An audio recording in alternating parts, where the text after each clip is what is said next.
சீபுவில் தங்களது கடை வீட்டை மாதத்திற்கு 1000 ரிங்கிட்டிற்கு வாடகைக்கு விட்டிருந்த நடுத்தர வயது தம்பதியினர் சரவாக் எனர்ஜியிடமிருந்து 2,80,000 ரிங்கிட் மின்சார கட்டணத்தை கண்டு அதிர்ச்சி அடைந்துள்ளனர். வாடகைக்கு குடியிருந்தவர் தனக்கென ஒரு மீட்டரை நிறுவாமலேயே பொது மின்சார இணைப்புகளில் நேரடியாக கம்பி இணைத்து கிரிப்டோ கரன்சி சுரங்கத்திற்கான அதிக மின் நுகர்வு நடவடிக்கையை ரகசியமாக செய்துள்ளார்.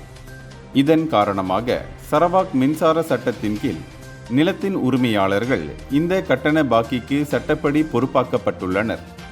இதனைத் தொடர்ந்து இறுதியில் சரவாக் எனர்ஜி நிலுவையில் உள்ள தொகையை 98,000 ரிங்கிட்டாக குறைக்க ஒப்புக்கொண்டது.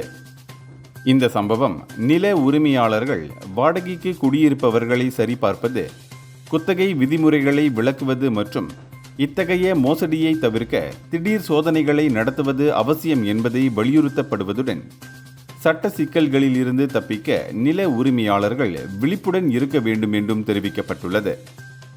இந்தியர்களின் இதய குரல் மக்களோசை.